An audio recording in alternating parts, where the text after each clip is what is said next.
Hey guys! So, due to a lot of things that are going on in the world right now, I thought that it would be a good time to make a video talking about art journaling and how I have personally used that over the years to process my emotions.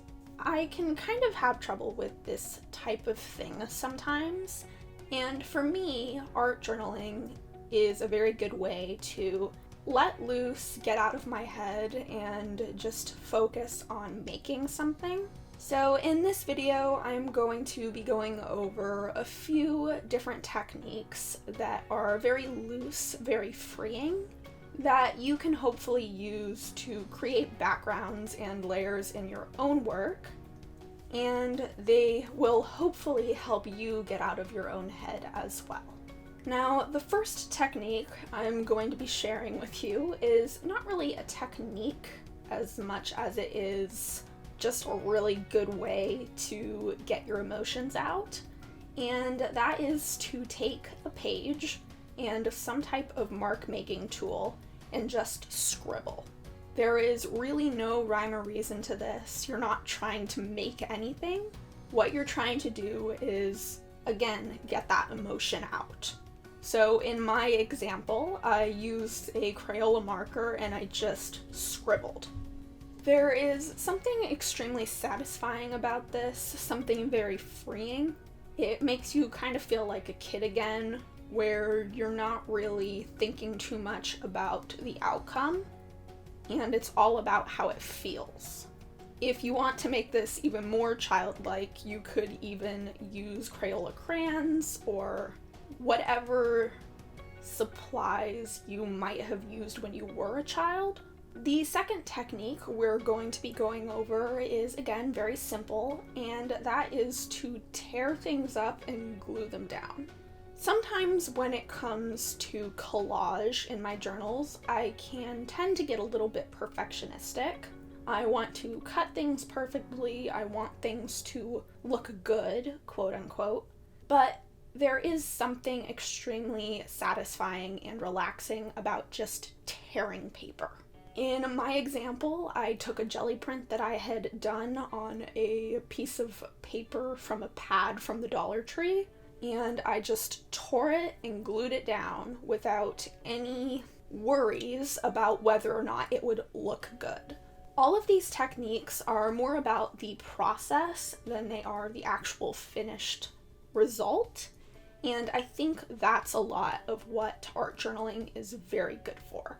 Our next technique is very similar to the first one, and that is, instead of randomly scribbling, scribble some words down. Again, you can use any material you want for this. This doesn't have to look good, and it doesn't even have to be legible. Again, the point of this is to help us process our emotions and just write down kind of how we're feeling, even if those feelings are kind of negative. In a almost symbolic way, we're going to cover that writing up. So we release that kind of feeling onto the page, and then we cover it up with a wash of paint, or you can collage on top of it, or however you want to cover it. We're kind of processing it and then allowing ourselves to move on. This obviously isn't always going to work overnight or instantly.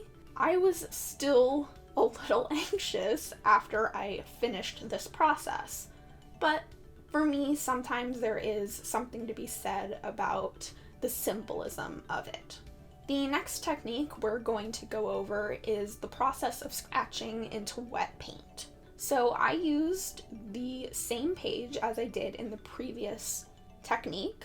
I took some kind of cream colored acrylic paint and I applied it to the page quite heavily. Usually I try to use thin layers of acrylic because it just dries faster and allows me to work on other pages or even the same page much quicker. However, this technique does work best if you're using thick layers of acrylic. Once you have this thick layer down, you can scratch into the paint to create designs and texture using either the back of a paintbrush, or I've used regular graphite school pencils before for a little bit of a different drawn type effect. As we continue on this spread, the next technique is going to be stamping, and stamping quite randomly. A lot of times, I and a lot of other people can get caught up in wanting a perfect impression when we use our rubber or clear stamps. But the purpose of this technique is less to create specific images and more to create texture. So I am using a acrylic stamp here. I'm not adhering it to a block. I am just using it with my fingers, pressing it against the ink pad, and randomly stamping it all over my page. I am stamping a little bit over where I have already stamped. I'm creating larger areas, even though the stamp itself is quite small. And again, I'm not trying to be perfect about it.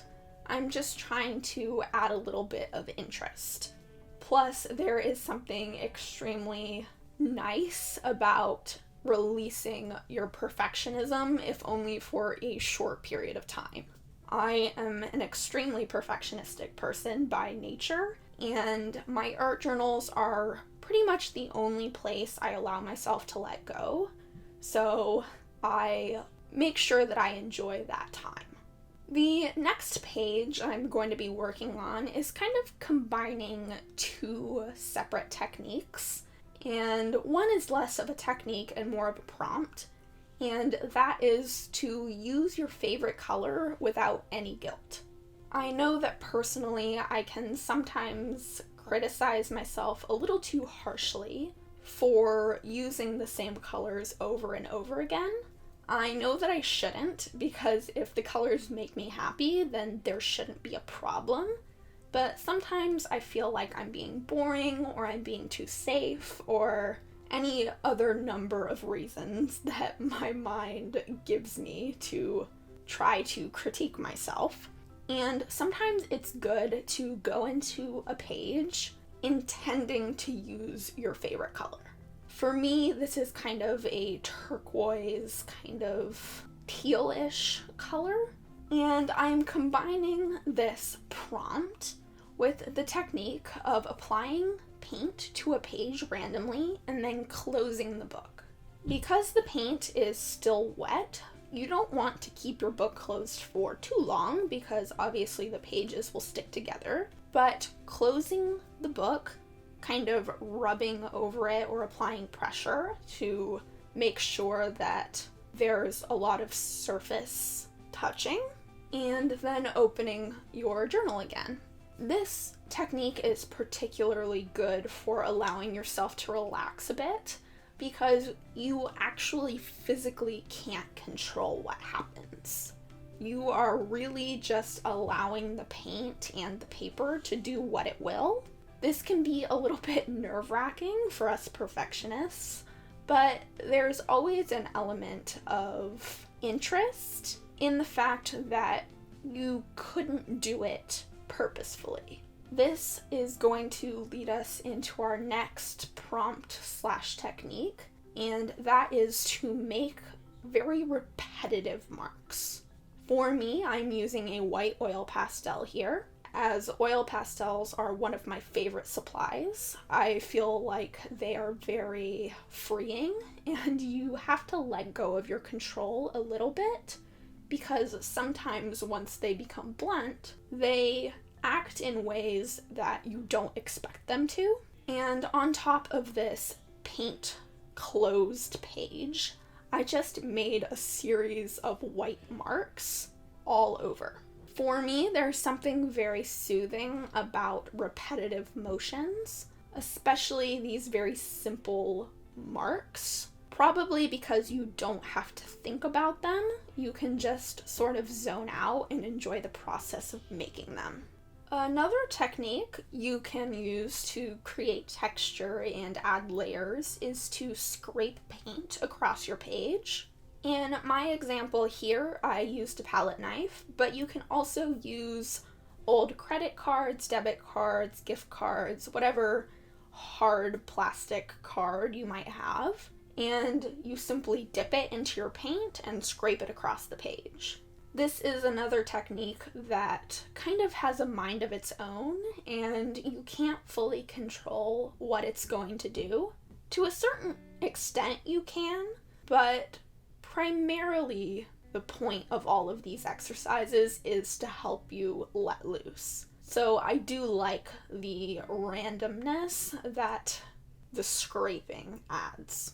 And finally, the last technique we're going to cover here is to simply stick some washi tape down onto your page. This is such a simple technique, it's hardly even a technique, but it is a way that I like to use my washi tape instead of just allowing it to collect dust. Just take some pieces, stick it down, and you're already on your way to adding an interesting element to a page or spread. I'm also a big fan of kind of blending the tape into the background a little bit.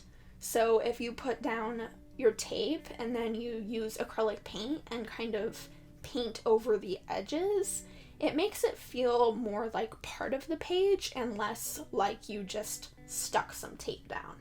So I hope you liked this little assortment of art journaling techniques that you can use in your own work, and that they help you in some way through this time to relax, take some time to yourself, and really just immerse yourself in the process of making art. So thank you all so much for watching, and until next time, happy creating.